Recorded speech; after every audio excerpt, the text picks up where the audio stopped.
Buenas tardes, tengan todos ustedes bienvenidos en esta ocasión especial a nuestro programa Los Criterios del Poder Judicial, hoy miércoles, para variar un poquito.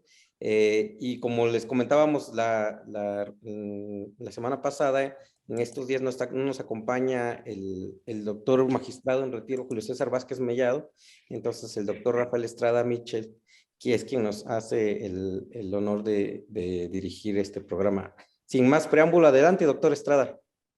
Muchas gracias al director general de la Fundación Aguirre Azuela Chávez Jáuregui Pro Derechos Humanos, al querido doctor César Alejandro Ruiz Jiménez, por esta oportunidad que vamos a tener hoy de escuchar y ver a dos juristas de excepción, con un tema además de lo más acuciante hoy por hoy, por lo que se refiere a cómo vamos a incardinar nuestro celebérrimo juicio de amparo en otra novedad del sistema jurídico mexicano, y una novedad de enormes dimensiones como es el nuevo, todavía nuevo, por lo menos más nuevo que el sistema de justicia penal de 2008, el nuevo sistema de justicia laboral. Y ya les decía que para ello tenemos a dos juristas y dos juzgadores excepcionales.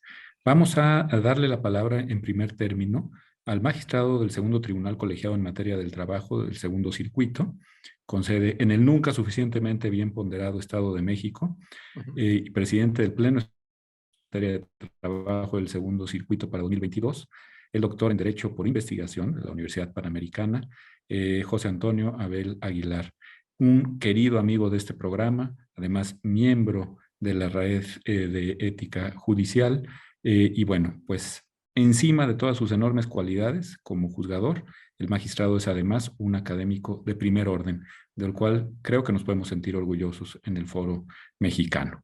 Adelante, muy querido magistrado Aguilar, lo escuchamos. Gracias, Rafa. Gracias por esta presentación, pues con palabras inmerecidas. Sin duda, agradezco por la gentil invitación para estar en este programa, en este foro, organizado por la Fundación Aguirre Azuela Chávez Jáuregui y la revista Tiempo de Derechos. Agradezco, por supuesto, también al doctor César Ruiz, quien nos acompaña, y me place, sin duda, compartir este foro con mi compañera y amiga, la magistrada María Eugenia Gómez Villanueva, y pues como lo decía el doctor Rafael Estrada, el motivo es precisamente hablar sobre el juicio de amparo y el nuevo sistema de justicia laboral. Esto es, esta interacción que se genera entre ambos sistemas, viéndolo el nuevo sistema de justicia laboral desde la óptica del juicio de amparo. Debo de señalar que tanto María Eugenia Gómez como un servidor nos hicieron favor desde hace algunos años de integrarnos al equipo de jueces y magistrados que estuvimos participando en la difusión de la reforma laboral en varios estados de la República, y bueno, conformamos un grupo que pues nos mantenemos activos en este sentido, además, bueno, del trabajo jurisdiccional que tenemos en nuestros órganos colegiados. Y para empezar esta plática, quisiera recordar de manera breve en qué consiste este nuevo sistema de justicia laboral, que es un sistema que, como sabemos, inició con la reforma constitucional de 24 de febrero de 2017, y posteriormente con la reforma legal del 1 de mayo de 2019. Podemos establecer que este nuevo sistema está sustentado en 4 ejes temáticos: lo que es justicia laboral, la conciliación prejudicial, el nuevo derecho procesal del trabajo y un aspecto sustantivo que es democracia sindical y negociación colectiva. En estos temas es importante también señalar que conforme lo establecieron los artículos transitorios de esta reforma, se ha implementado en todo el país en diferentes etapas. Una primera etapa que se dio en alrededor de 8 estados, dentro de ellos el Estado de México. Posteriormente se instauró la segunda etapa en alrededor de 12, 13 entidades de la República Mexicana, y en este año precisamente estamos esperando la instalación del último periodo del establecimiento de los tribunales laborales, tanto federales como estatales.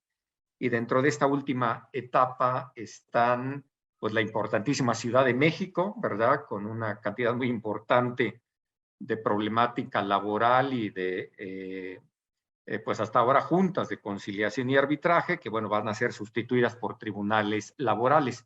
Y también está, bueno, estados como Jalisco y Nuevo León, que también tienen una conflictiva laboral importante.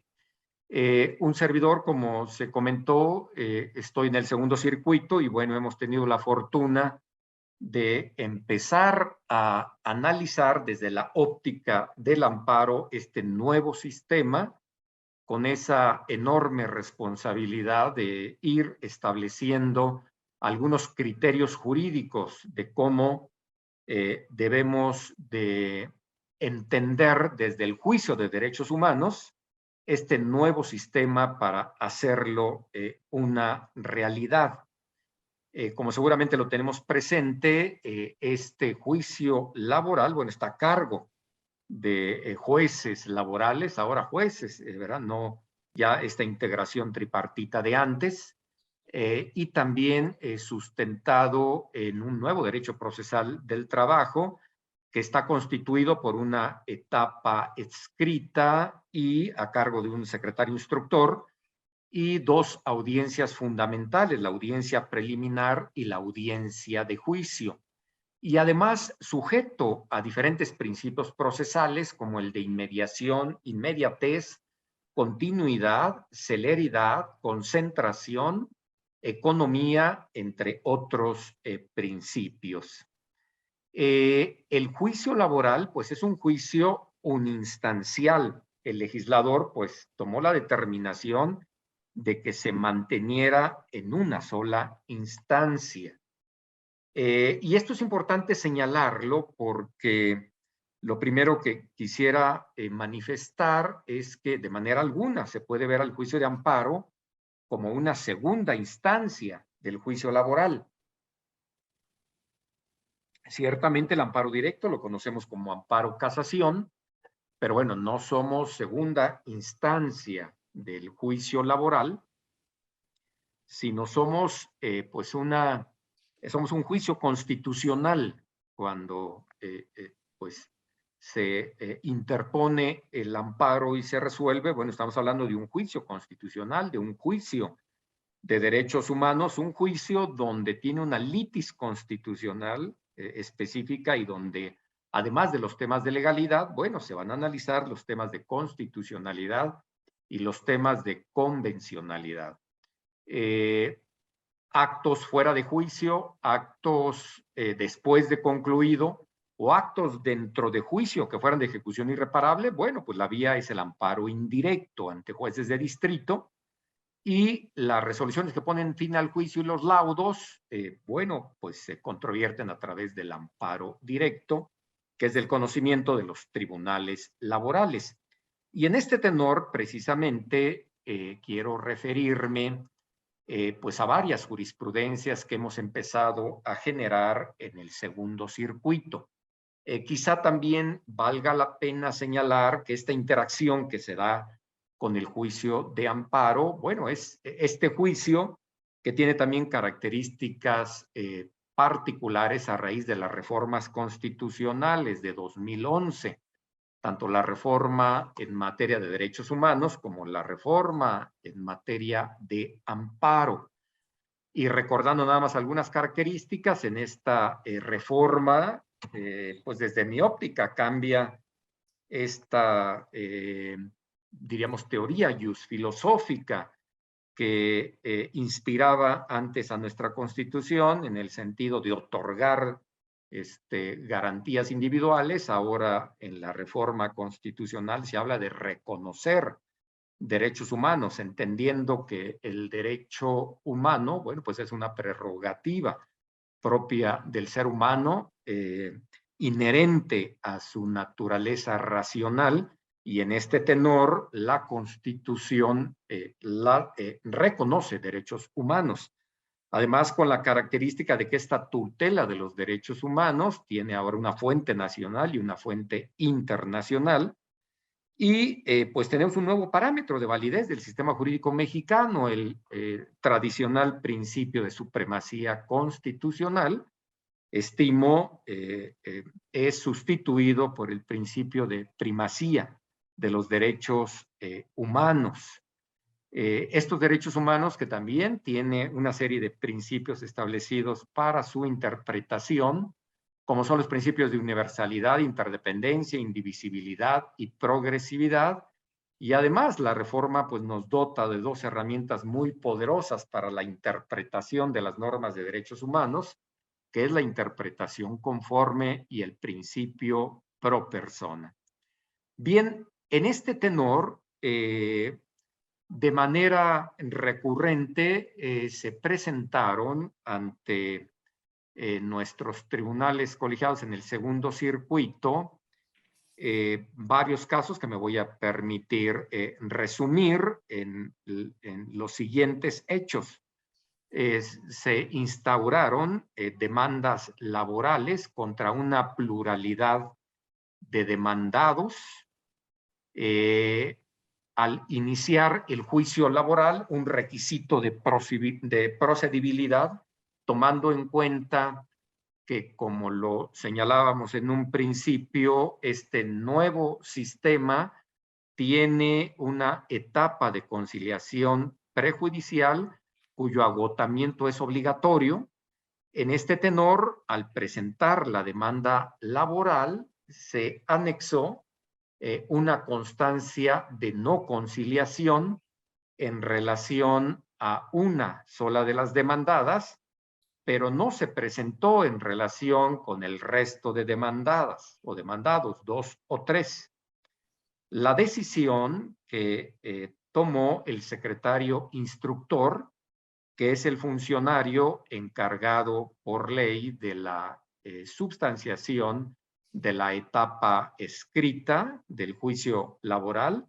Esto es demanda, contestación de demanda, réplica, contrarréplica, objeción de pruebas. De toda esta etapa, pues está encargado el secretario instructor, y este secretario de estos tribunales laborales tomó dos decisiones.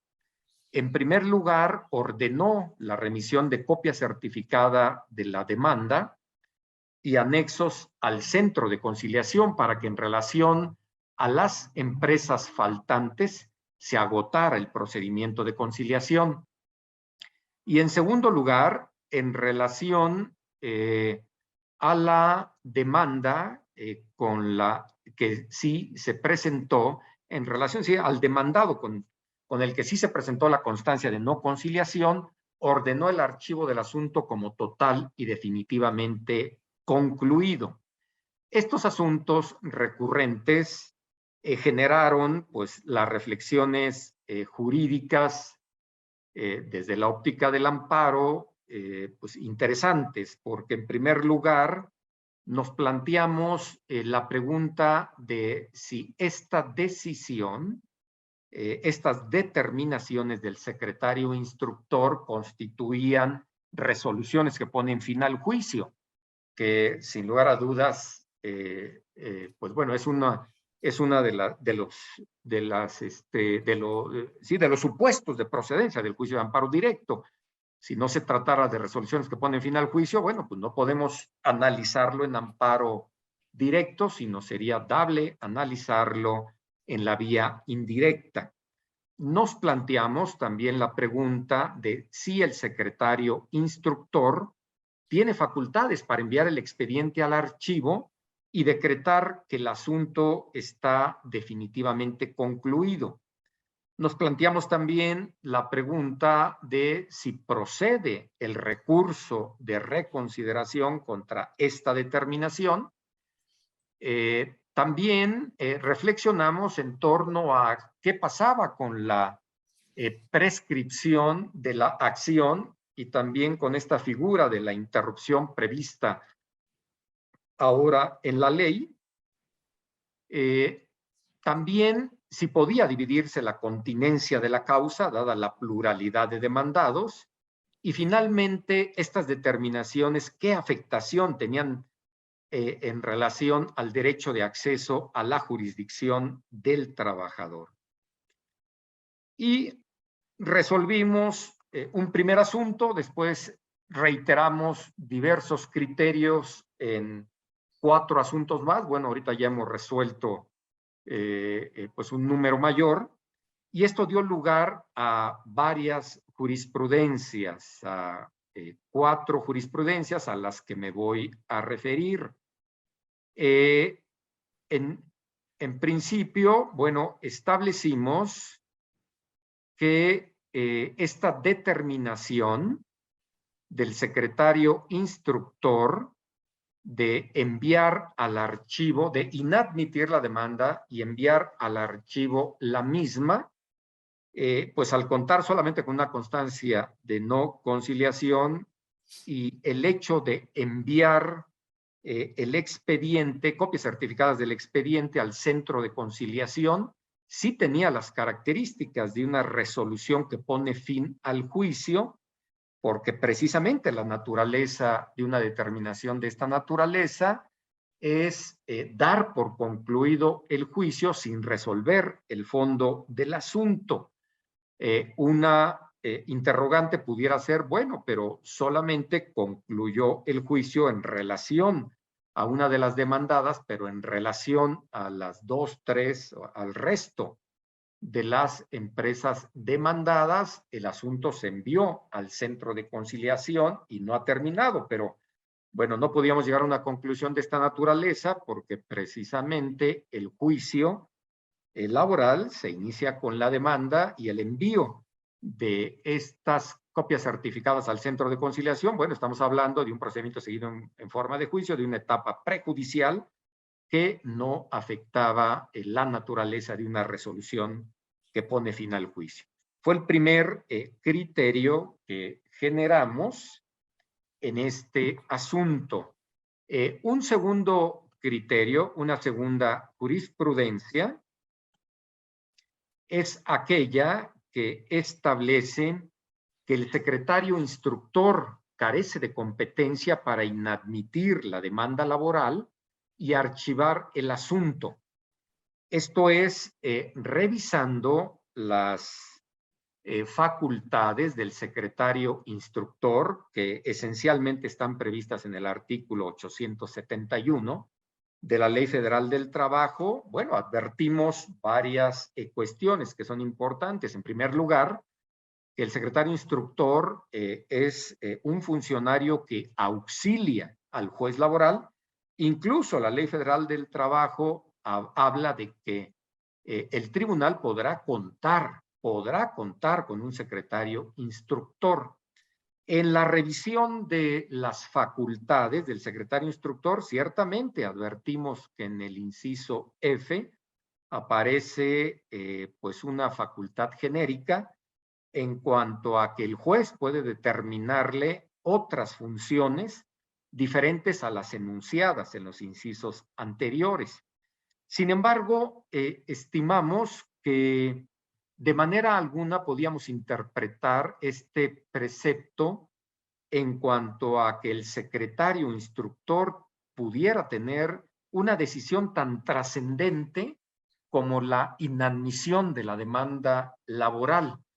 Esencialmente sus facultades del secretario instructor son admitir, prevenir, subsanar y en general facilitar precisamente toda la etapa escrita para dejarla en estado de resolverse y precisamente en las audiencias tanto preliminar como de juicio. pero consideramos que una decisión de esta naturaleza, inadmitir, desechar, enviar al archivo, no era una decisión que podía tomar el secretario instructor porque entraba dentro de las exclusivas funciones del juez laboral. Y por eso, en una interpretación de diferentes preceptos legales, entre ellos el 871, 872, 873, generamos esta interpretación. Otro criterio que también generamos tiene que ver con el recurso de reconsideración, en el cual determinamos que es improcedente este recurso contra el auto que inadmite la demanda laboral y ordena archivar el asunto dictado por el secretario instructor. Esto es el recurso de reconsideración. Bueno, pues es un medio de impugnación establecida en la Ley Federal del Trabajo vigente, que puede interponerse contra los actos y omisiones del secretario instructor. Es un recurso que puede presentarse contra las determinaciones del secretario tomadas en providencias cautelares o tomadas en la etapa escrita. Sin embargo, ubicándonos en esta resolución que pone fin al juicio, pues advertimos que de manera alguna podía interponerse este recurso porque el mismo se presenta de manera verbal y se presenta en la audiencia preliminar. Pero si el juicio se ordenó el envío al archivo, pues no hay manera alguna de poder presentarlo y por eso estimamos que resultaba improcedente, y en este tenor, desde la óptica del amparo, es importante por el principio de definitividad. Si existiera un medio de impugnación, tiene que agotarse antes de acudir al juicio de amparo. Finalmente, determinamos que esto creo que es lo más trascendente, que una determinación de esta naturaleza por parte del Tribunal Laboral afectaba sin duda al derecho de acceso a la jurisdicción. Y en este tenor reflexionábamos en cuanto a que en el contexto de la nueva ley está la figura de la interrupción de la prescripción. Ciertamente la Ley Federal del Trabajo mantiene un plazo de 2 meses para instar al órgano jurisdiccional. El trabajador contaría con 2 meses precisamente para poder intentar su acción laboral. Y además la ley establece varias hipótesis de interrupción de la prescripción. Una primera hipótesis es precisamente cuando se presenta el reclamo ante el centro de conciliación. Esto es, se da un despido injustificado, se tienen 2 meses para reclamarlo por parte del trabajador. Si el trabajador acude al centro de conciliación, ahí se da una primera interrupción del plazo. Una vez que termina este procedimiento conciliatorio, en un supuesto de constancia de no conciliación, bueno, seguramente el trabajador debidamente asesorado presentará su demanda laboral, y en este tenor, este segundo momento también interrumpe evidentemente la prescripción de la acción laboral. Por lo que no perdamos de vista los 2 meses, ¿verdad?, que tiene el trabajador para ejercitar esta acción. Por lo cual, una determinación de esta naturaleza del secretario instructor, de que a pesar de que estaban cumplidos los requisitos, de que estaba agotada la etapa de conciliación prejudicial en relación con 1 o 2 demandadas, no con todas, una decisión de esta naturaleza de enviar el expediente al archivo sin duda ponía en riesgo el derecho de acceso a la jurisdicción, porque ya a estas alturas pues es muy incierto el periodo que ha transcurrido para poder ejercitar la acción. Y por eso mismo tomamos la determinación de esta cuarta jurisprudencia que indica demanda laboral, procede a admitirla cuando el actor adjunta la constancia de no conciliación solo con una demandada y reservarla respecto de los restantes demandados hasta que se agote la etapa prejudicial con estos. De la misma manera, establecimos, bueno, sería un quinto criterio, perdón, no cuatro, un quinto, en el sentido de que el procedimiento laboral debe suspenderse una vez admitida la demanda. Procede esto por falta de constancias de no conciliación por todos los demandados. Esto es, en relación a los demandados que sí se tiene la constancia de no conciliación, debe admitirse, debe reservarse la admisión en relación con el resto de empresas demandadas que no han agotado que no se ha agotado la constancia de no conciliación, y suspender el procedimiento hasta en tanto tengamos el resultado final de esta etapa de conciliación prejudicial, y esto para no dividir la continencia de la causa. Bien, pues creo que me estoy excediendo por unos minutos, pero son 5 criterios, 5 jurisprudencias que hemos generado en relación a el nuevo sistema de justicia laboral, y estoy a sus órdenes. Gracias. Pues no ha sido un exceso en absoluto, ¿no? Yo creo que ha sido riquísima la exposición del magistrado doctor Abel Aguilar. Se le agradecemos profundamente y sobre todo agradecemos su profundo compromiso con las mejores causas de la justicia en nuestro país, y más en esta materia, pues que estuvo ayuna durante tanto tiempo, de consideraciones, vamos a decirlo, semejantes a las de otros procesos de carácter jurisdiccional, como es sabido, ¿no? Pero bueno, ya me estoy adelantando porque seguramente va a decirlo porque yo, una muy querida amiga, admirada académica y juzgadora, María Eugenia Gómez Villanueva, magistrada de circuito. A María Eugenia, bueno, se le conoce por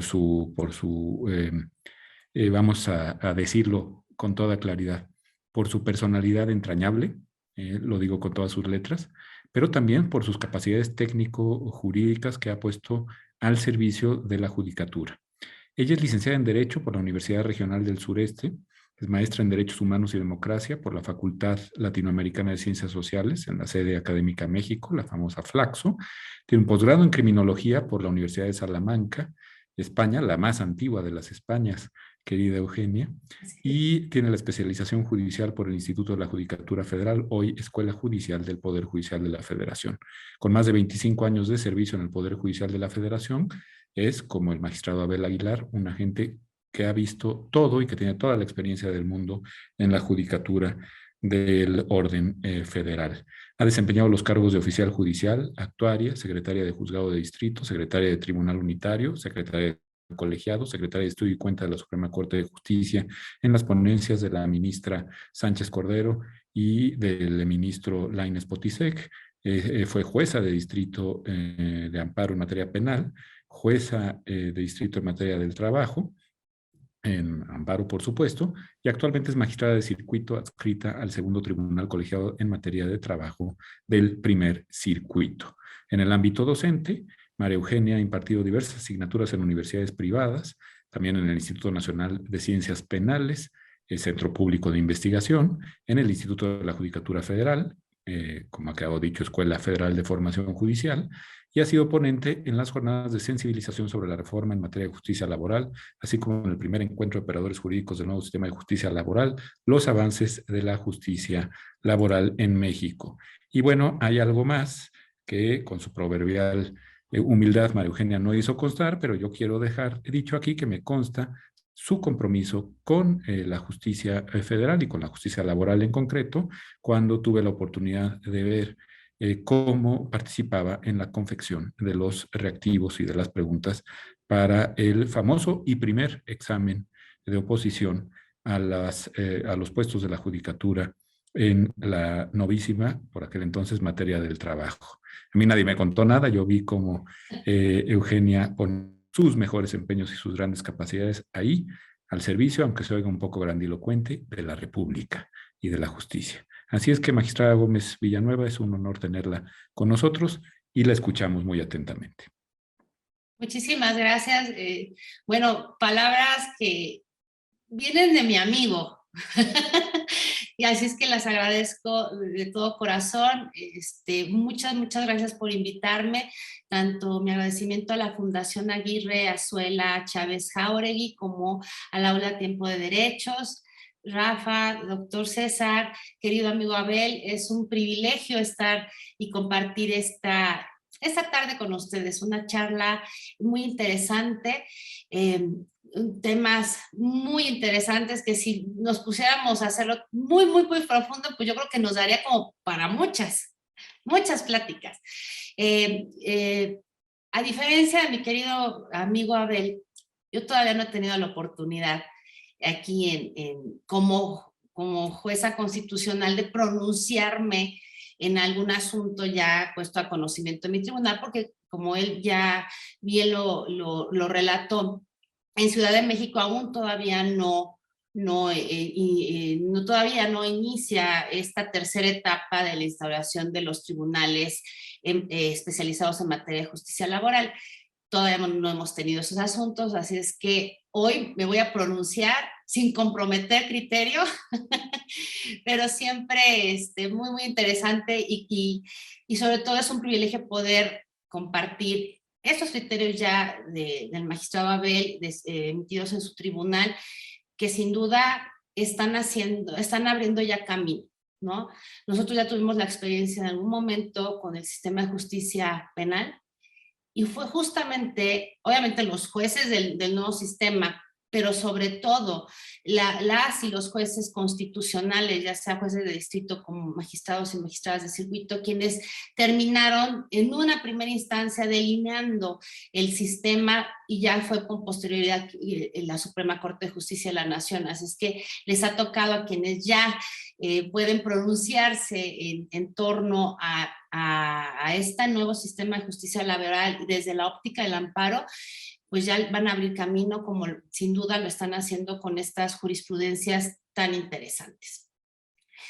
Bueno, para no excederme en el tiempo, yo quiero referirme primero a lo siguiente. Leí no solamente las jurisprudencias, sino la ejecutoria, una de las ejecutorias de las que emana, y de verdad mi reconocimiento a la labor interpretativa, a la exposición como siempre clara, pero además con sustento legal, insisto, argumentativo e interpretativo, que siempre ha caracterizado al magistrado Abel, y sin duda a quienes integran ese tribunal colegiado.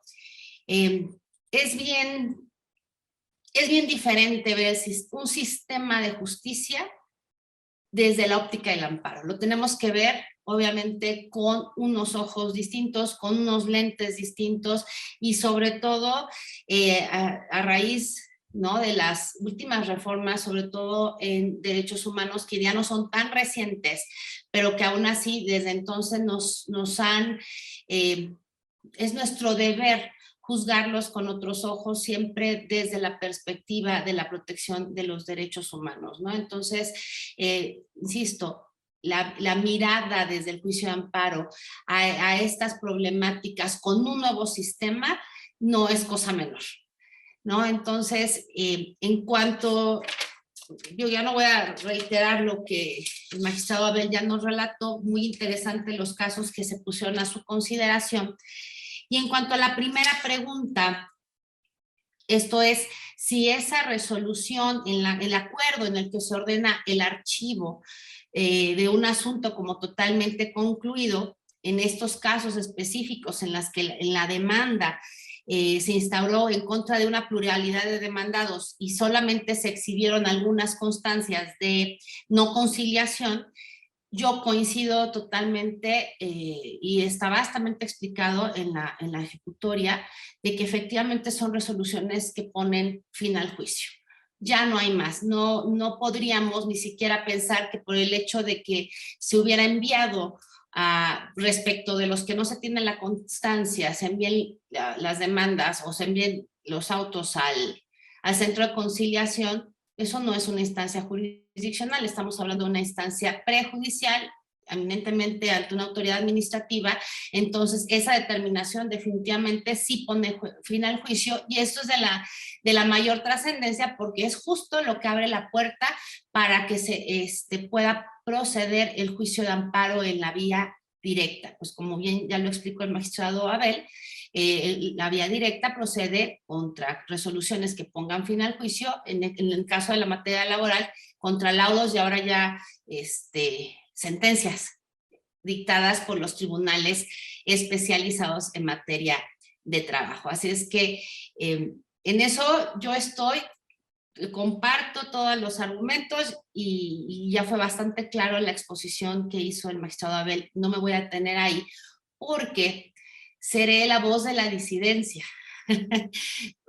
Nada más en un punto, magistrado, y ahí es donde a lo mejor sí, perdón si abuso del tiempo, pero a mí me genera muchas inquietudes y en cuanto al tema de la facultad, si es facultad o no, o de los secretarios instructores de pronunciarse en específico en cuanto a la no admisión o desechamiento de las demandas.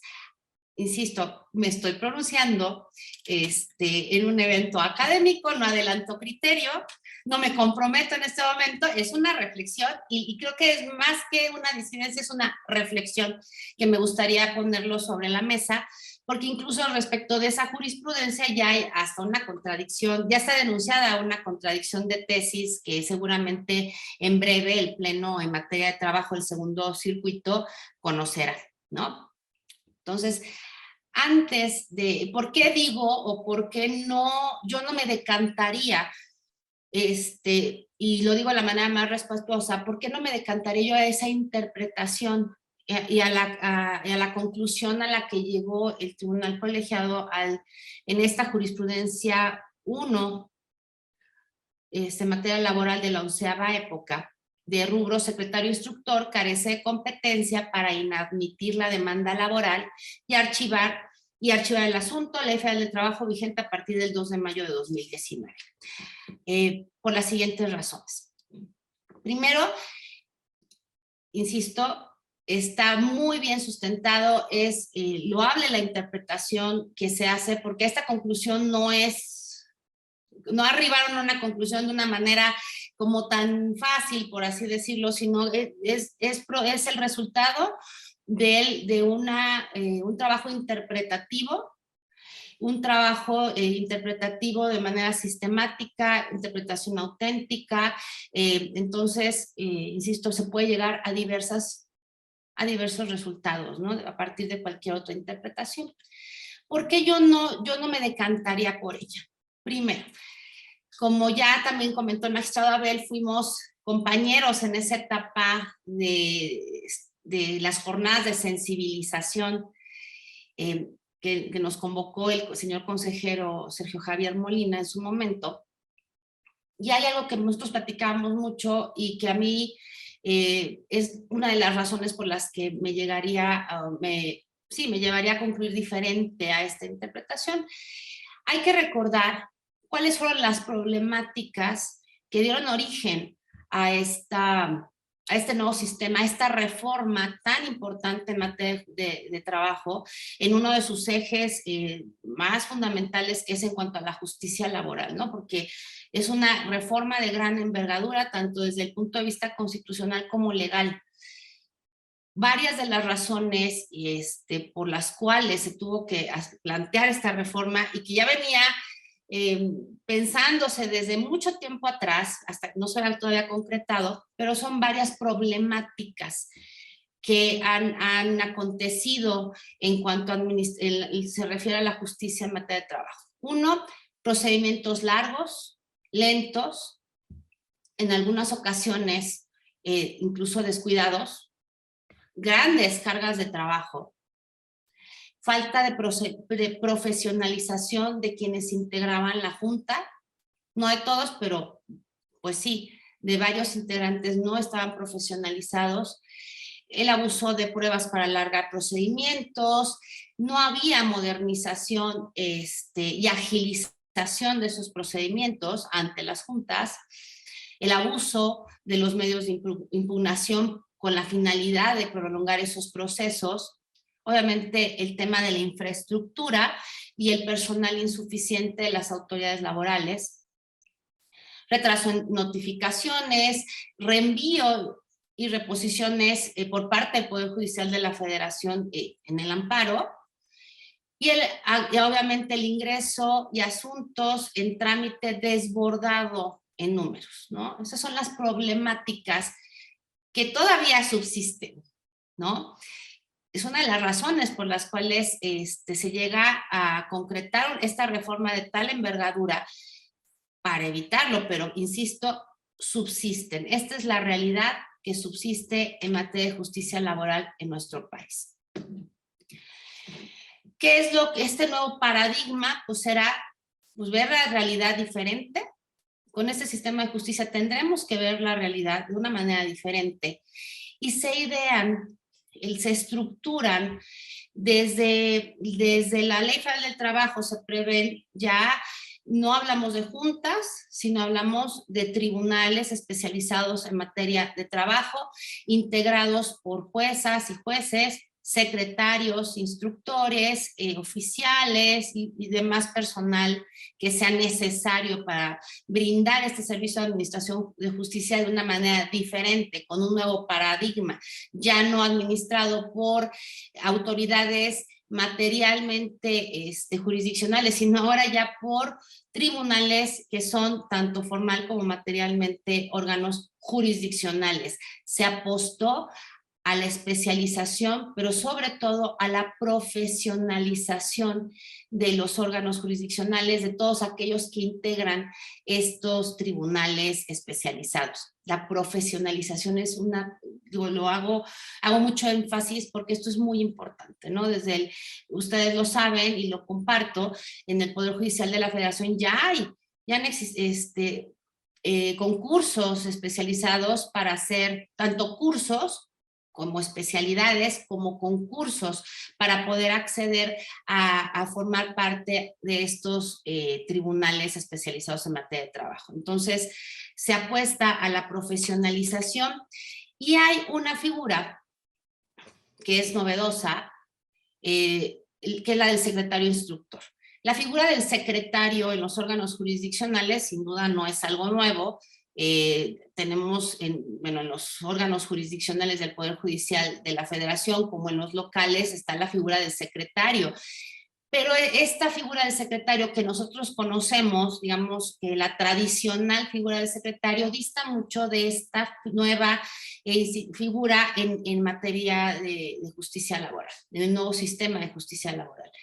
Si bien tradicionalmente el secretario auxilia en muchas funciones, en muchas actividades del órgano jurisdiccional, pero su función primordial es dar fe, ¿no? Autorizar y dar fe de la actuación del juez. Quien decide es el juez y quien da fe de esa actuación es el secretario. A diferencia del secretario instructor en este nuevo sistema de justicia laboral, obviamente tiene una actividad preponderante en la fase escrita. Incluso a diferencia de la figura del secretario tradicional, el secretario de instructor puede firmar por sí las determinaciones que están enumeradas, todas esas actuaciones que están enumeradas en el artículo 871 de la Ley Federal del Trabajo reformada en relación con el artículo 857, que habla de las medidas cautelares que él puede dictar. Entonces, puede actuar por sí solo el secretario instructor. Además de esta actividad tan importante en esta fase escrita, que ahorita voy a regresar a ella y a sus facultades, también tiene otras encomendadas otras actividades, por ejemplo, hace constar al inicio de las audiencias la fecha, hora y lugar en que se van a realizar, el nombre de los servidores públicos del tribunal y todas aquellas personas que van a intervenir. Tomarán la protesta de las partes y de los terceros que intervengan, firmará junto con el juez las actas de las audiencias, certificará el medio en donde se encuentren registradas las audiencias y su identificación, y firmará también, si así lo decide el juez, junto con el juez, las otras determinaciones que se adopten en el día a día del tribunal, ¿no? Sin embargo, el artículo 871 prevé hace un listado de determinadas actuaciones que podrá firmar solito el secretario instructor, y son las que ya también ahorita refirió el magistrado, que son, dice: en los actos procesales de la fase escrita del procedimiento, el tribunal podrá auxiliarse para el dictado de los acuerdos o providencias de un secretario instructor, el cual podrá dictar los siguientes acuerdos: A, admitir o prevenir la demanda, subsanarla en su caso; B, ordenar la notificación al demandado; C, ordenar las vistas, traslados y notificaciones; D, admitir y en su caso proveer respecto a las pruebas ofrecidas para acreditar las excepciones dilatorias; E, dictar las providencias cautelares; y F, que esa es la de interés en este momento, las demás que el juez le ordene. En la jurisprudencia que nos ocupa interpretan esta disposición, insisto, de una manera sistemática, con una interpretación auténtica, para concluir que, dada la trascendencia del auto en el que se tiene por no presentada o no interpuesta una demanda, o se desecha una demanda por su trascendencia, no podría firmarla de manera individual el secretario instructor, sino que tendría que hacerlo en conjunto con el juez. Insisto, es una interpretación válida, por supuesto, muy bien sustentada, que yo no compartiría, yo no me decantaría en este momento por ella, atendiendo a la realidad que se vive en la administración de justicia en materia de trabajo, en la propia dinámica y en el propio diseño de este nuevo sistema de justicia laboral. Pensemos, y bueno, hemos participado tanto el magistrado Abel como su servidora, y en conjunto con muchos órganos federales y locales, de diversos conversatorios en donde hemos tenido oportunidad de escuchar a juezas y jueces del nuevo sistema de justicia laboral. Y es un mundo diverso, hay diversidad en estas dos fases de la implementación. Ya veremos cómo estará la tercera fase, pero bueno, en estas dos fases, en esas dos primeras fases, yo considero que no hay uniformidad, en cuanto a la realidad que vive cada órgano.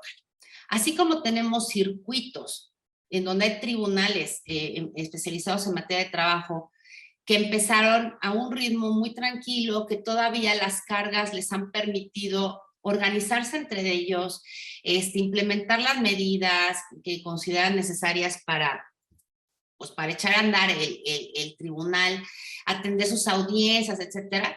La carga de trabajo les ha permitido eso. Hay tribunales en determinados circuitos donde ya está desbordado. Prácticamente iniciaron, y así suena terrible, pero creo que sí es una realidad, iniciaron rezagados. Ya la carga no les permite. No les permite que, pues, no rezagarse, ¿no? Pero además hay que tomar en cuenta que en este nuevo sistema de justicia en materia de trabajo, el juez se erige como un verdadero rector del proceso. Tiene que estar en todas las audiencias. Es por ello que insisto la importancia del secretario instructor. Ver a este secretario instructor en armonía con la lógica de este nuevo sistema.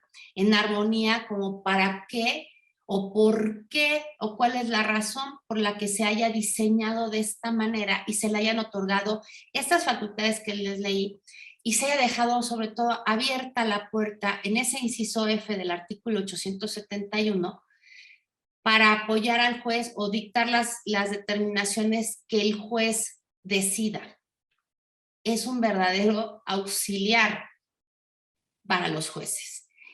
Yo he escuchado a diversas juzgadoras y juzgadores que comentan, o sea, empiezan su día a día, insisto, hay unos que lo empiezan tranquilos, que tienen un número adecuado de audiencias, que tienen que estar ellos presentes, pero que además les permite incluso revisar los acuerdos que pudiera dictar el secretario instructor por sí, y determinar cuáles los van a firmar tanto el juez como el secretario. El tiempo y la carga les ha permitido estructurar, reestructurarse, administrar su tiempo y no tener un problema ya de rezago.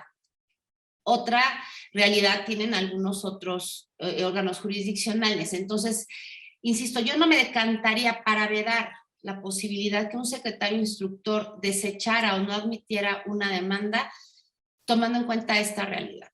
El artículo F les permite a los jueces decidir, deja abierta esa posibilidad de que el juez, aparte de los otros acuerdos que ya están enlistados en el artículo 871, le deja abierta esa oportunidad de poder ordenar alguna otra actuación. Entonces, en estos casos en donde ya, si el juez tiene que atender todas sus audiencias, si ya tienen un número considerable tanto de ingresos como de asuntos ya en trámite, un número considerable de audiencias, pero aunado a eso todavía tiene que ver cuestiones administrativas, desahogo incluso de exhortos y dictado de sentencias, engrose de sentencias, revisión de libros. Yo creo que ahí es donde el secretario instructor puede hacerse cargo de muchos otros acuerdos, no solamente los listados, sino atendiendo a esa puertita que quedó abierta en el inciso F, para, ¿por qué no?, desechar la demanda o tenerla por no interpuesta. Sobre todo que justo en armonía con estas jurisprudencias, si ese auto en el que ya se desecha la demanda o se tiene por no interpuesta es un acto, ya es definitivo porque no permite que se interponga recurso alguno en contra de él, porque el único recurso que está previsto es el de reconsideración. Y eso es en el trámite del juicio. En la audiencia preliminar lo resuelve el propio juez contra los actos y omisiones del secretario instructor. Entonces, si aquí se desechó la demanda o se tuvo por no interpuesta y no inició evidentemente el juicio, pues no habrá esa audiencia y no habrá la oportunidad de interponer el recurso. Entonces, este autodesechamiento es un auto definitivo, sí, y coincido con el tribunal colegiado y con el magistrado Abel, no procede la reconsideración, estoy de acuerdo. Entonces, pues aunque el amparo efectivamente no es un recurso, sino es un juicio independiente, es un juicio de protección de derechos humanos y garantías individuales. Entonces, sí hay oportunidad de que esa actuación sea revisada en instancia constitucional. Entonces, yo creo que no habría una afectación mayor, a diferencia de que si nosotros, o por lo menos en este momento, por eso yo no me decantaría por esa interpretación ya de vedar esa posibilidad y restringir esa interpretación del inciso F. Si nosotros no damos oportunidad a los jueces a que se organicen y que puedan ordenar otras actuaciones para que los secretarios instructores firmen y desahoguen también el trabajo, podríamos caer en un problema mayúsculo de ir también desarticulando la propia lógica del sistema y regresar a lo mismo, ¿no?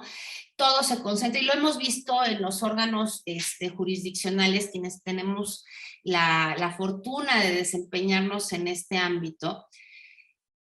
Pues sí, a lo mejor tendremos equipos muy grandes, secretarios, oficiales, CTA y todo, pero todo, al final, como juzgador, recae en una persona, ¿no? Y se los digo yo en mi experiencia cuando fui jueza de distrito. Todo es un embudo al final del día.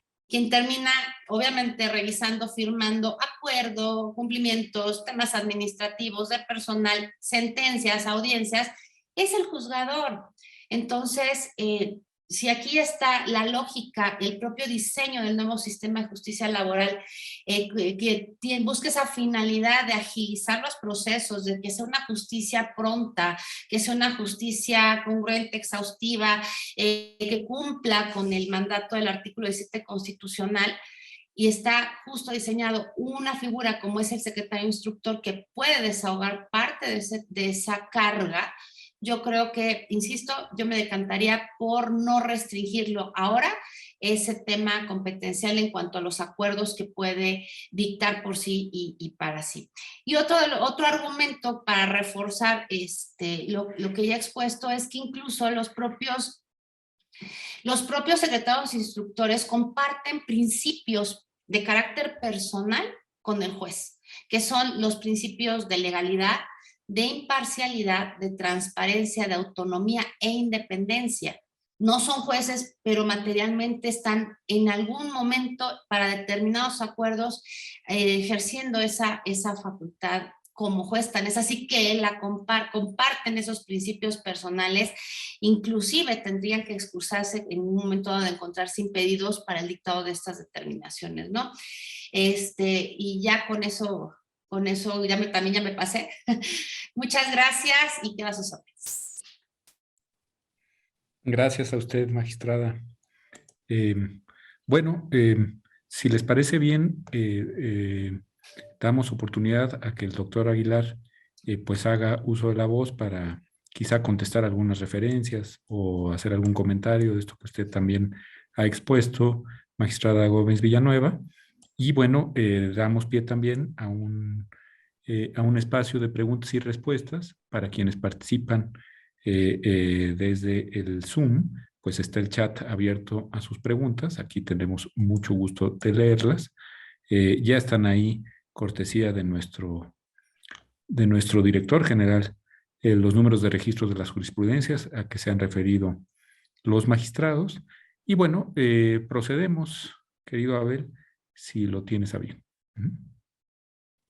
Sí, gracias, Rafa. Gracias, doctor Rafael Estrada.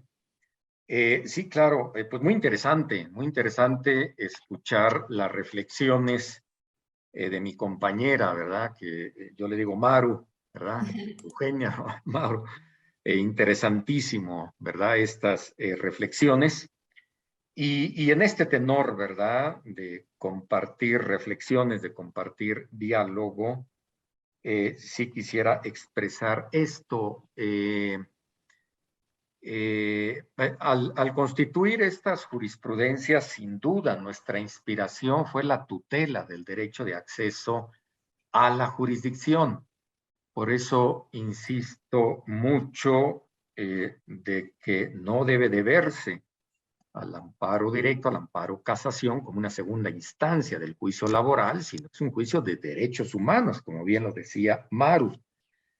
Y sin duda, en un ejercicio de ponderación, porque entiendo que muchas veces en las inquietudes de los jueces laborales, ya sean federales o estatales, se privilegia mucho estos principios procesales, concentración, celeridad, en los que no estamos en desacuerdo. Creemos que es una característica del nuevo sistema que tenemos que hacer viable, porque, como bien lo comentaba la magistrada Gómez, una de las grandes problemáticas que se presentaron en el anterior sistema era la duración de los juicios, que en algunos estudios ha indicado, es más, creo que era un dato que nos aportaban en el último foro en la Ciudad de México, la duración promedio era de 4 años, que bueno, yo creo que hemos resuelto asuntos de mayor antigüedad.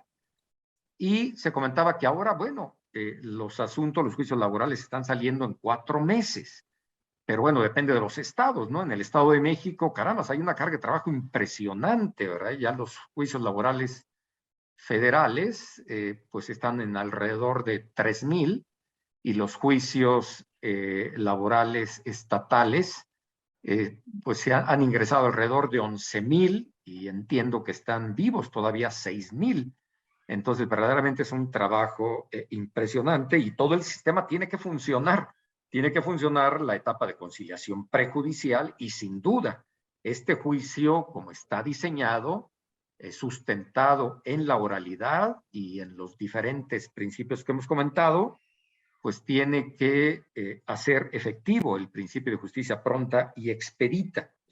Con todo eso estamos de acuerdo, pero yo creo que cuando entra en conflicto estas características con la tutela de los derechos humanos, sin duda, los órganos de amparo tenemos que optar por esta protección de los derechos fundamentales, es nuestra esencia.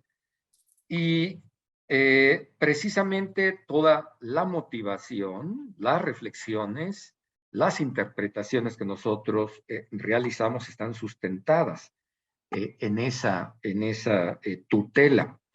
Y viendo este tema en relación con esta jurisprudencia que se refiere a las facultades del secretario instructor, quiero señalar que, bueno, de manera alguna no compartimos, el juez es rector del proceso, estamos totalmente de acuerdo, y también nos interesa no mandar el mensaje, creo que no lo estamos haciendo así en nuestra jurisprudencia, de restarle importancia al secretario instructor.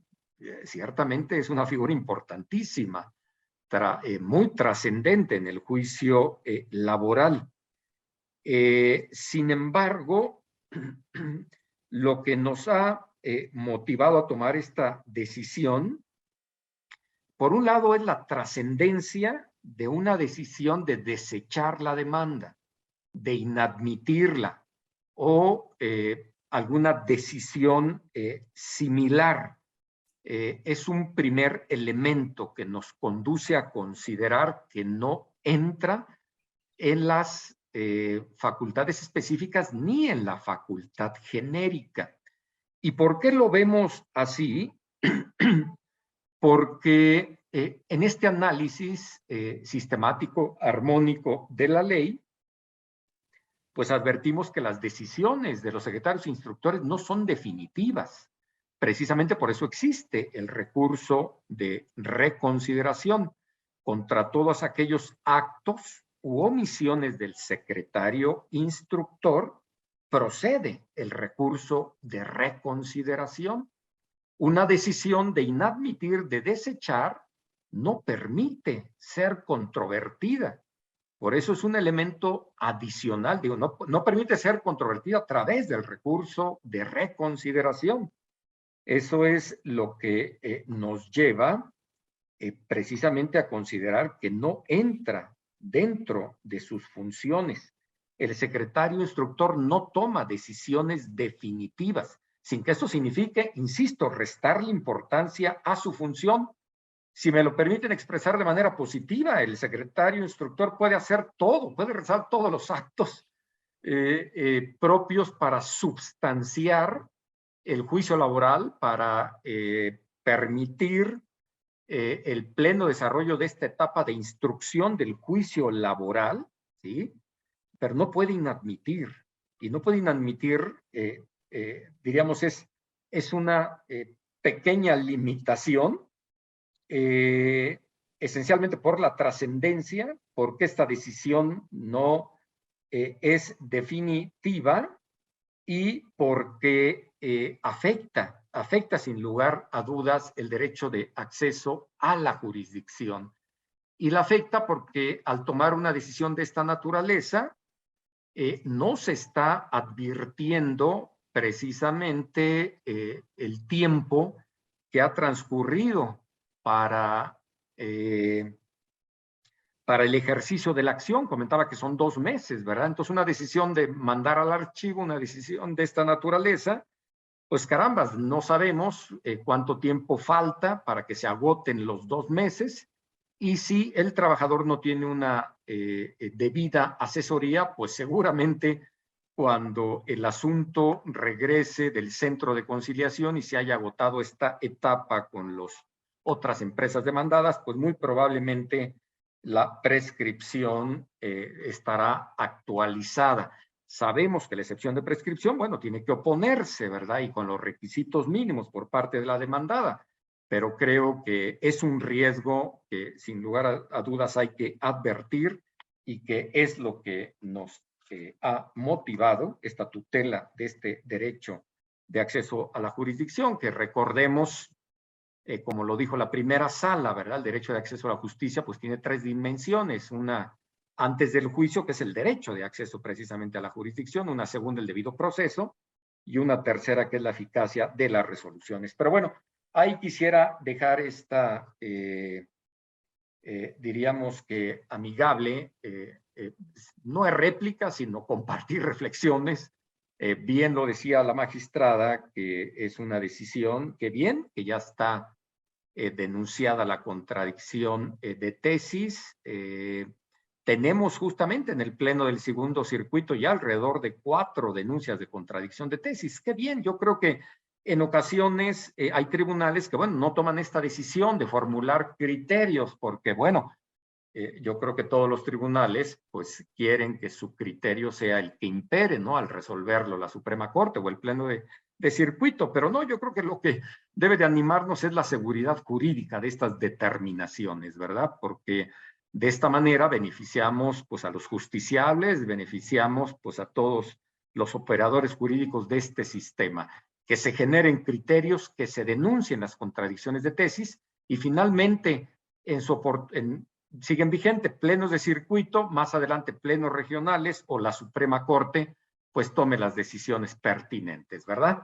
Pues son los comentarios que quería compartir, estimado Rafa, estimada Maru, compañeros. Clarísimo, clarísimo, magistrado Aguilar. Muchísimas gracias. Ahorita vamos con las preguntas del foro, damos pie a que la maestra Gómez Villanueva dé algún tipo de reacción a esto que ha dicho don José Antonio Abel Aguilar. Tan apreciados ambos, por cierto. Creo que ya lo dije, ¿verdad? Varias veces. Insisto, estamos en un foro académico, pero entre amigos, y este tipo de intercambios, de reflexiones, es muy bueno, ¿no? Es muy bueno para nosotros, para el foro, para quien nos escucha. La idea es dejar a lo mejor la reflexión para futuros casos. Miren, en este tema del secretario instructor, insisto, la argumentación, la interpretación es válida. Hay otra visión, ¿no? Puede permitirse otra visión, que esa es la mirada que yo tengo, que tuve en este momento al reflexionar sobre estas jurisprudencias, y que la han tenido otros tribunales, incluso que la han tenido otros jueces. Recuerdo haber escuchado en un foro a uno de los integrantes del tribunal en materia de asuntos colectivos, que está aquí en la Ciudad de México, y a una jueza que está en el tribunal, creo que de Hidalgo, ambos brillantes, y ambos coincidían. Eso fue cuando en la primera etapa de la implementación todavía no estaban estas jurisprudencias, y ambos, reflexionando sobre la figura del secretario, coinciden con la visión del magistrado Abel, ¿no? Ellos organizaron su juzgado de tal manera que a un juez le daba tiempo incluso hasta de revisar lo que de manera individual firmó el secretario, pero ambos coincidieron en que, tratándose de asuntos trascendentes, de temas trascendentes o determinaciones trascendentes, como es el desechamiento de una demanda o un requerimiento, sí lo firman junto con el secretario, ¿no? Entonces, son visiones que me parece válidas y que tienen que ponerse sobre la mesa y se tienen que reflexionar. Insisto, yo con todo respeto valoro, me gusta pues la ejecutoria del magistrado Abel, las tesis, pero en esta parte nada más mi visión es distinta y la dejo sobre la mesa, porque además reitero, yo todavía estoy hablando sin vinculación al criterio, porque ya veré cuando me lleguen estos asuntos, ¿no? Que ya estoy esperando, ya estamos esperando en serio, octubre, y de verdad que es un reto grande, tanto para los nuevos tribunales del sistema como para los órganos colegiados, y bueno, y también para los jueces de distrito, ¿no? Porque eso, obviamente, dos paradigmas al mismo tiempo, y pasó en penal. Vamos a subsistir sistema, por así decirlo, tradicional en materia de trabajo con el nuevo sistema de justicia laboral. Por muchos años subsistirán. Entonces, es un gran reto para todos los órganos jurisdiccionales, sobre todo, obviamente para los especializados en materia de trabajo del nuevo sistema, vamos, pero sobre todo para los órganos jurisdiccionales de instancia constitucional, ¿no? Ya el magistrado Abel ya está con el reto sobre la marcha y ya va muy avanzado. Nosotros apenas aquí en Ciudad de México ya nos llegará, pero de verdad, entonces todo el trabajo, todos los criterios que se emitan, todas las visiones no solamente son valiosas, no solamente ya deciden, sino que van perfilando este nuevo sistema, y de todas estas reflexiones dependerán también que funcione, ¿no? Que este nuevo sistema sea operativo, que la visión de todos los justiciables sea esa de que tienen acceso a la justicia, a una justicia pronta, a una justicia, a lo mejor no todo el mundo queda feliz en ningún juicio, hay alguien que no queda satisfecho, que siente, pero que por lo menos no queden con esa impresión de que fue tanto tiempo de juicio, tan desgastados, o incluso que ni siquiera llegan a ver su sentencia. Tenemos muchos asuntos en donde vienen los beneficiarios. 20 años de juicios es terrible, que es lo que se trata de evitar, y es loable todas las reflexiones que se hacen, es loable el trabajo que están haciendo los nuevos jueces y juezas, de verdad.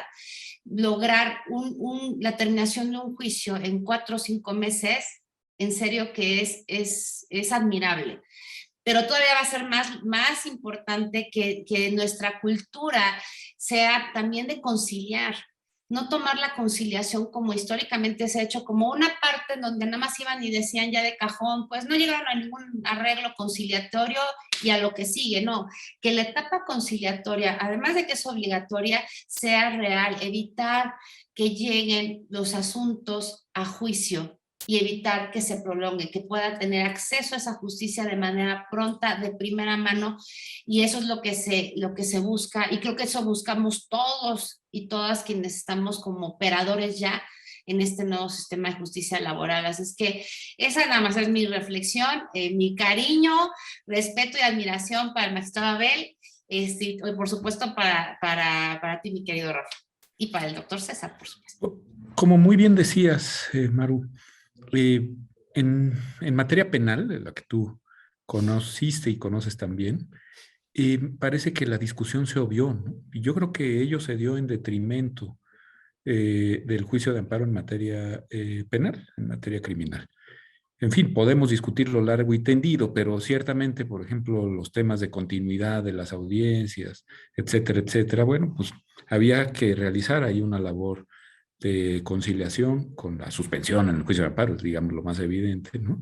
Y se generaban algo que algunos autores empezaron a llamar distorsiones. Bueno, precisamente hablando de autores, yo me acuerdo muy bien, nuestro querido, añorado maestro Fixamudio, que decía, don Héctor, que tuvo tantísimo que ver con la creación y consolidación de la Comisión Nacional de los Derechos Humanos. Y decía él más o menos algo así: la materia laboral, cuidado. De hecho, no existían visitadurías en materia laboral hasta que vino la reforma. La materia laboral, cuidado, porque vamos a meter cuestiones, por ejemplo, las reivindicaciones sindicales de derecho colectivo al ámbito de la comisión, de los organismos ombudsman, y se va a generar un problemón ahí de carácter, con todas sus letras, lo decía don Héctor, político.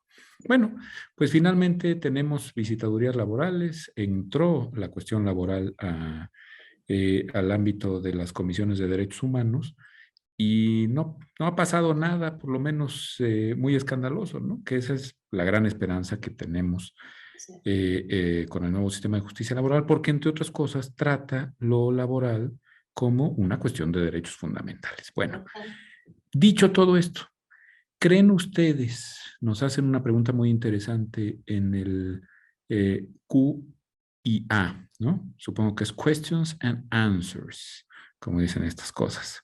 Muy bueno. Nos hacen una pregunta interesante ahí. ¿Debería permear la interpretación que en materia de amparo se ha dado y esta figura tan novedosa de los secretarios de instrucción en materia laboral a otros ámbitos del ejercicio del derecho? ¿Sería útil, por ejemplo, ahora que la Suprema Corte de Justicia esta semana se ha pronunciado por lo que ha sido interpretado en medios periodísticos, podríamos matizar un poco, pero por que la amparitis baje en nuestro país? ¿Serían útiles este tipo de diques? Bueno, ya conocemos lo que opina y resolvió el magistrado Aguilar, pero quizá podríamos llegar, como en todo buen examen de derecho, a una posición ecléctica que siempre es la mejor. Quizá podrían permear este tipo de figuras benéficas a otros ámbitos del derecho, ¿no? No sé qué opinen ustedes. Si gustas, Abel, no, por favor, Abel.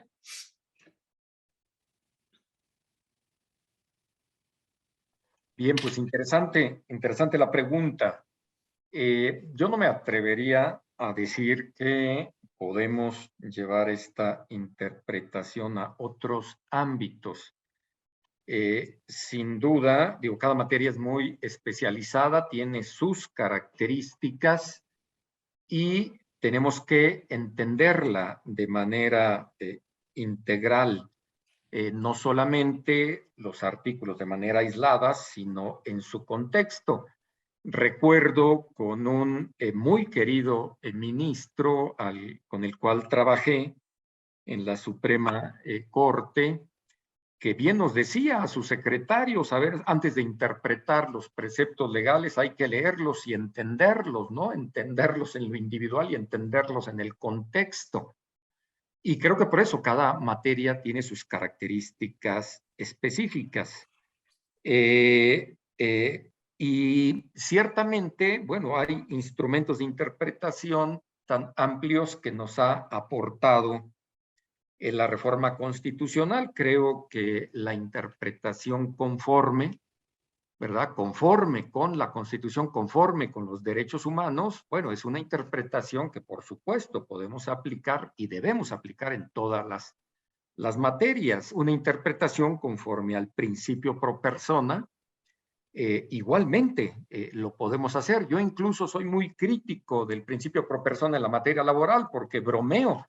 Normalmente lo invocamos para decir que no es aplicable y eso pues da, bueno, preocupación porque por supuesto que es un principio que debe de orientar nuestras decisiones y simple y sencillamente pues es necesario de ver cómo lo hacemos viable. Ahorita recuerdo, por ejemplo, algo muy sencillo en donde aplicamos el principio pro persona y tiene que ver con una cuestión de cuantificación de pensiones, porque, y esto se ve, bueno, mucho en seguridad social, ¿verdad? Porque hay que entender números. De repente dicen que los abogados estudian derecho porque no quieren saber nada de números, pero bueno, yo creo que es un error porque sin duda hay materias donde no debemos de estar peleados con ellos y uno de esos es precisamente la materia laboral.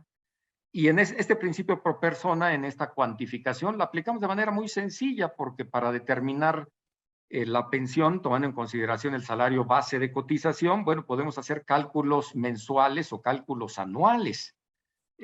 Muchas veces las instituciones de seguridad social, pues para reducir algunas cantidades hacen determinaciones de la pensión mensuales, sustentándose también en estas interpretaciones de Ley Federal del Trabajo, que los meses debemos de entenderlo de 30 días. Si son 30 días por 12 meses, bueno, da 360, pero hay 5 días que faltan.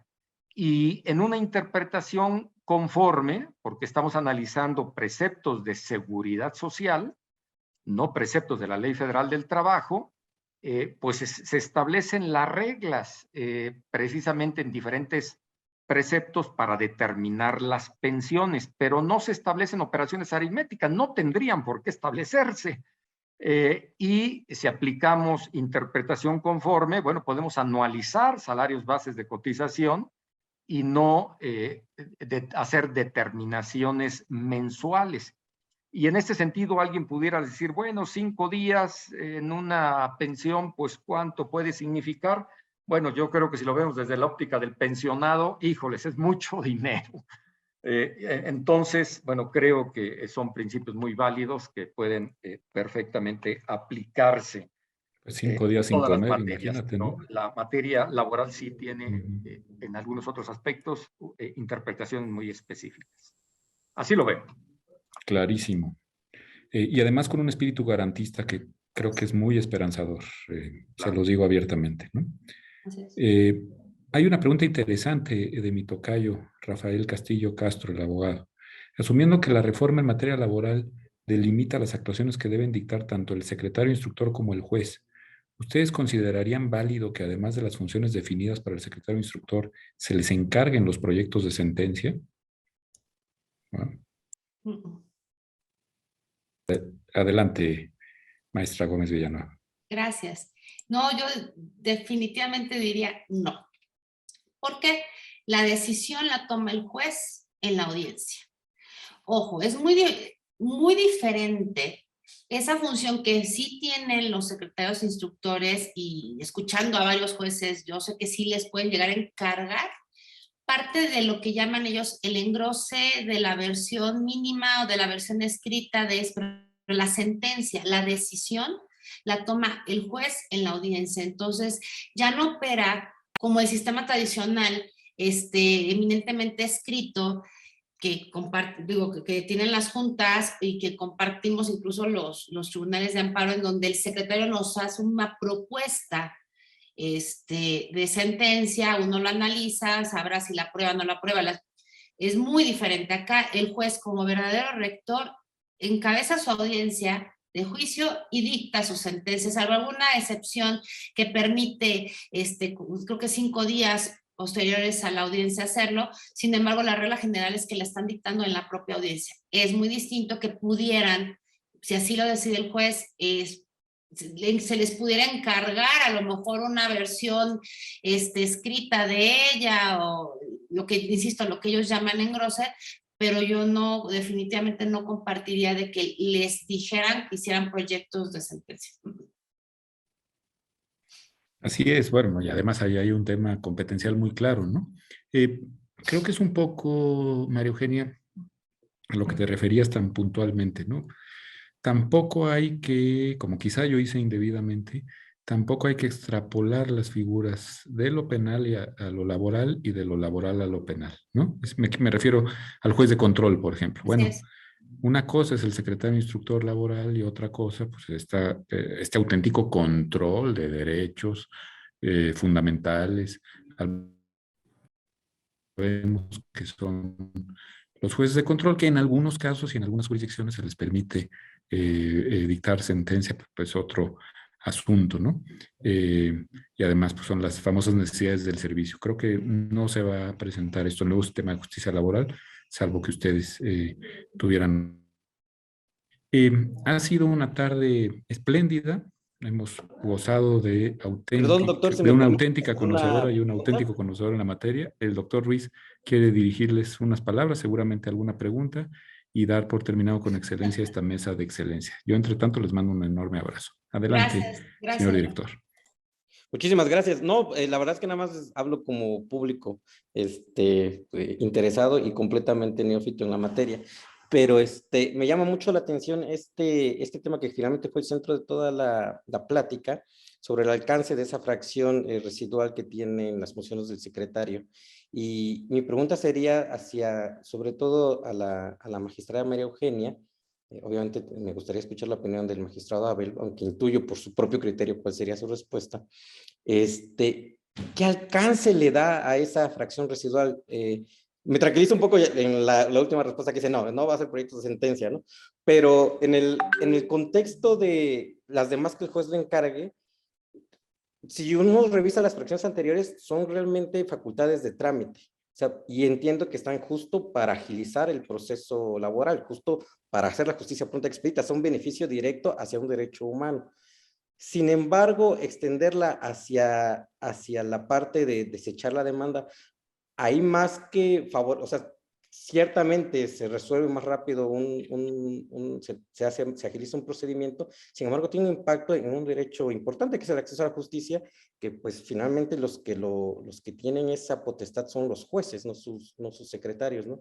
Entonces, a mí me gustaría saber hasta dónde cree usted que dónde están los límites de esta facultad residual, cómo los dibujaría, obviamente ahorita les pregunto desde un ámbito académico, no le estoy pidiendo su opinión como juzgadora, y sobre todo tomando en consideración eso porque ciertamente, como pasó con la reforma de derechos humanos, como pasa con el proceso penal acusatorio, todos tenemos lo que nos mueve, bueno, los que los mueven sobre todo ustedes, es estas ganas de cumplir con el espíritu de las reformas, ¿no? Sin embargo, a lo mejor siempre es necesario tener un balance pues, con los principios tradicionales y sobre todo con los derechos fundamentales, ¿no? Entonces, sería esa mi pregunta. ¿No cree que al extenderlo al punto de que pueda desechar la demanda, le está dando una función que le corresponde constitucionalmente solo al juzgador federal? Adelante, sería mi pregunta. Muchas gracias. Muy interesante. Mi reflexión fue en torno al, como ahorita incluso el magistrado Abel dijo, ¿no? Cuando nos toca interpretar, pero también juzgar, hay que atender siempre a los contextos, ¿no? Y esta reflexión que yo hago respecto de esa cláusula residual, y por eso yo dije, por el momento yo no me decantaría a restringir de esa manera, o sea, restringirlo así, las funciones o esa competencia del secretario instructor, tomando en cuenta la realidad que se está viviendo en algunos juzgados.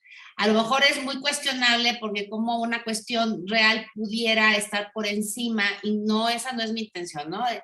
Estar por encima de un derecho fundamental, no. Al contrario, o sea, lo que se trata, lo que se busca con cualquier proceso judicial, pero ahora hablando de este nuevo sistema de justicia, es justamente hacer, concretar de una manera mejor, de una manera más eficiente, ese derecho fundamental de acceso a la justicia que consagra el artículo 17 constitucional. Eso es uno de los primeros ejes de la reforma, ¿no? Entonces, de ninguna manera yo pondría por encima una cuestión a lo mejor de realidad sobre un derecho fundamental, no. Pero sí yo creo que hay que reflexionarlo, insisto, para no desbocarnos y sobre todo que el sistema también se falle.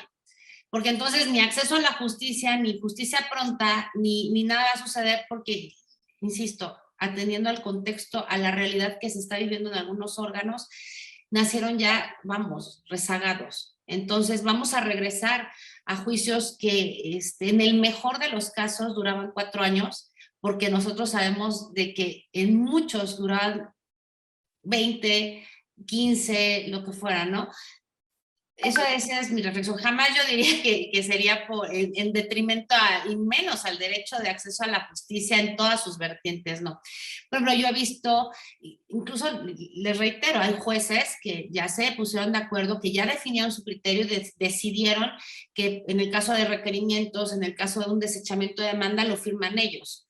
Pero justamente está esa puerta abierta, esa posibilidad de que lo decidan. Habrá quienes digan, o atiendo en mis audiencias, o sea, el secretario instructor, por lo menos uno de los secretarios instructores que tengan, porque ahorita creo que tienen en algunos tribunales 2 por juez. Muchos tribunales están conformados por 5 jueces y 10 secretarios, ¿no? Entonces, uno que atienda estos acuerdos, mientras el juez y otro secretario atienden la audiencia, porque también hay que hacer cosas como secretario en la audiencia, ¿no? Entonces, a eso yo me refería, insisto, hay algún otro colegiado que dijo, ni siquiera se puede declarar incompetente un secretario instructor. Yo nada más lo único que digo es, sigámoslo reflexionando y no acotemos ahorita a lo mejor esa cláusula. ¿no? Vamos viendo cómo también se van desarrollando los mismos procesos, cómo va evolucionando el propio sistema y que después no digan que los jueces de amparo somos los que de alguna manera lo pudimos haber entrapado o no. O sea, pero esa sería mi reflexión. Muchísimas gracias, magistrada. Nada más, pues, aprovechando el momento, hubo una pregunta extra que no me gustaría dejar de fuera por respeto a la audiencia, y les agradezco a ustedes su paciencia. Anabel Uribe Sánchez nos pregunta si, atendiendo las cargas de trabajo, ¿no creen que sería humanamente imposible que el juez presida las audiencias y al mismo tiempo tenga que redactar la totalidad de sentencias?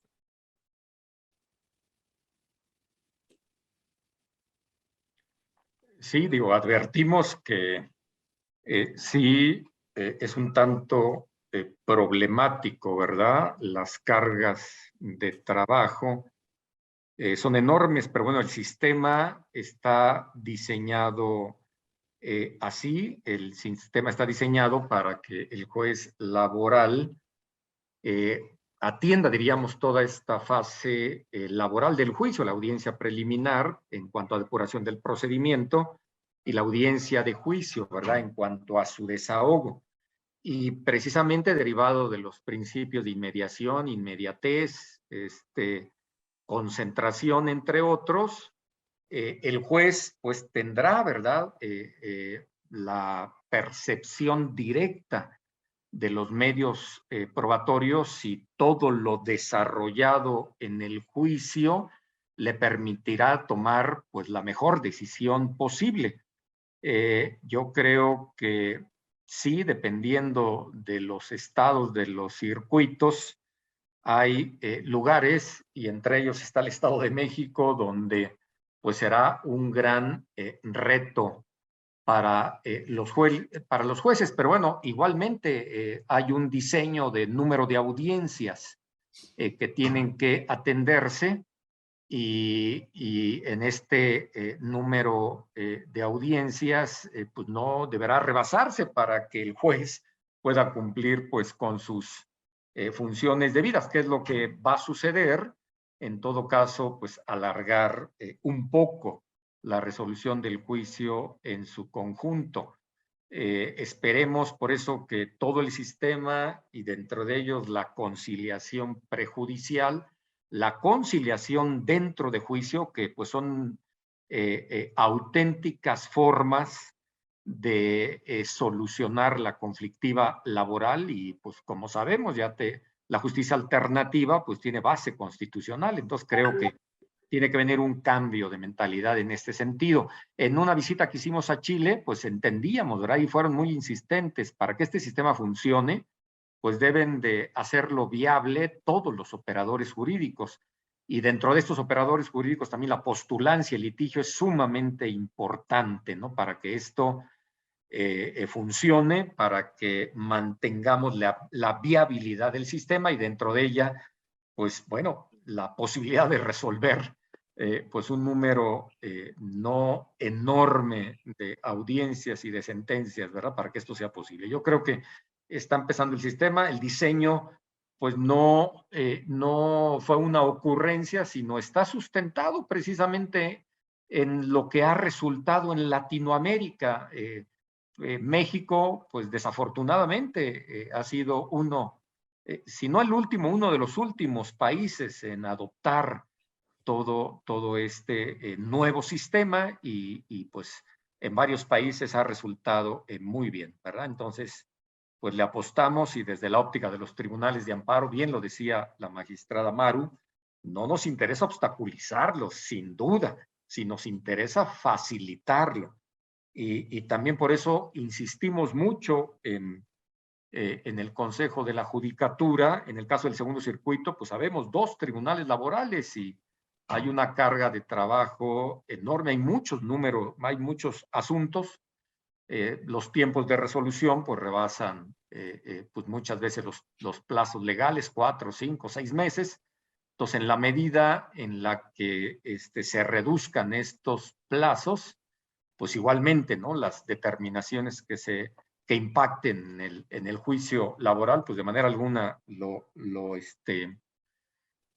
retrasarán. Y aquí permítanme nada más rápidamente comentar que precisamente en este análisis y tomando en cuenta los principios procesales del juicio laboral, nosotros acabamos de generar 2 criterios que creo que son interesantes a nivel de pruebas, porque fue muy interesante el estudio que hizo un juez laboral, precisamente en una audiencia de juicio, donde junto con la prueba confesional se ofreció el interrogatorio libre que está previsto en la ley para todas las pruebas.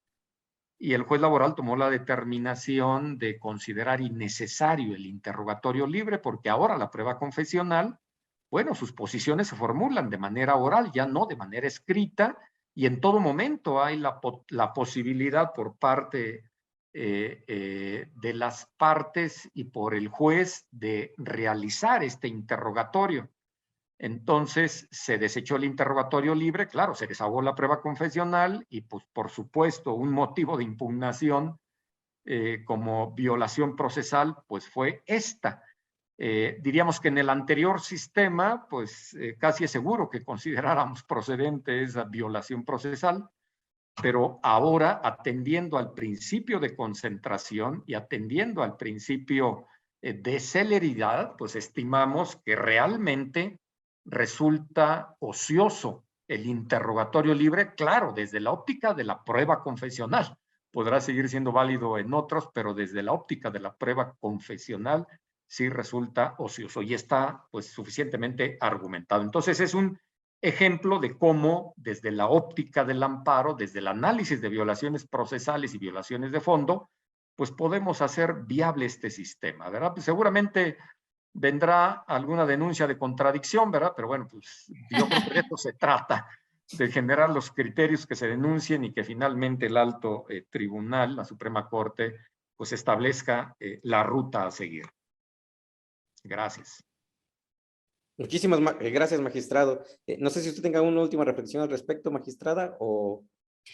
Pues decirles muchas gracias por invitarme. Estos temas nos agotan y seguramente seguirán surgiendo muchos otros interesantes. Comparto la visión del magistrado Abel. Desde el juicio de amparo, la finalidad es protección de derechos fundamentales y sobre todo hacer funcionar este y cualquier sistema, no solamente en materia de trabajo, sino en cualquier otra materia, ¿no? Entonces nuestro compromiso como juzgadores es ese, que tengan acceso a la justicia, que sepan que va a haber una protección a sus derechos fundamentales y sobre todo que si en la medida de lo posible nosotros vamos a poder ese grano de arena para que el sistema y que haya funcione y que haya seguridad jurídica, ese es nuestro compromiso, ¿no? Y como última reflexión, recordar que una de las virtudes judiciales, y está en aquel código de ética de época justamente del señor ministro Azuela, el señor ministro en retiro, es el compromiso social. Y ese compromiso social nosotros como juzgadores lo tenemos lo adoptamos, lo ejercemos a través de nuestras sentencias, nuestras decisiones, con la conciencia de que no solamente estamos resolviendo un caso concreto, que es importante, sino que en esa medida estamos impactando a la sociedad. Podemos transformar ese efecto transformador que pueden llegar a tener nuestras decisiones, nuestras sentencias. Estamos viviendo ahora un momento importante en la implementación ya, en la concreción ya de este sistema laboral y ese compromiso que tenemos todas y todos los juzgadores federales de hacer realidad el nuevo sistema con ese compromiso social que nos debe caracterizar siempre como virtud judicial. Muchas gracias. Ha sido un placer platicar y compartir esta tarde-noche con ustedes tres. Muchísimas gracias, magistrada, por sus bellas palabras. Gracias. Gracias por recordar al ministro don Mariano. Sí. A ambos, la fundación, a nombre de los 4 fundadores, don Sergio, que en paz descanse, a Mariano Azuela, Arturo Chávez y César Jauregui, les queremos entregar un reconocimiento por su participación con nosotros, mismo que les haremos llegar en en la brevedad posible en forma física, pero pues que se los hacemos patentes de esta manera en forma virtual. Muchísimas gracias, magistrada María Eugenia Gómez, muchísimas gracias, magistrado José Antonio Abel. Esperamos que esta sea la primera de muchas veces que podamos contar con ustedes en nuestras pantallas, y a nuestro público también le agradecemos muchísimo por su participación, por estar pendientes, y recordarles que pues pueden seguirnos en nuestras redes, en Facebook, en Twitter y en Instagram, Derechos Tiempo, y que esta plática la podrán ver a partir de mañana en nuestro canal de YouTube. Le agradecemos muchísimo, nuevamente, magistrados. Gracias. Al contrario, gracias. Mi Yo querido doctor Rafael quisiera agradecer, ¿verdad? Al doctor Gracias. César Ruiz, al doctor Rafael Estrada, ¿verdad? A Maru. Gracias. Felicitar pues especialmente a la Fundación Aguirre Azuela por este tipo de foros, ¿verdad? Porque creo que es muy benéfico difundir en general los criterios del Poder Judicial. Así que felicidades por este programa y encantado y honrado de esta invitación y de estar con ustedes. Muchas gracias y felicidades. Muchísimas gracias a todos ustedes. Que tengan muy buena noche. Gracias.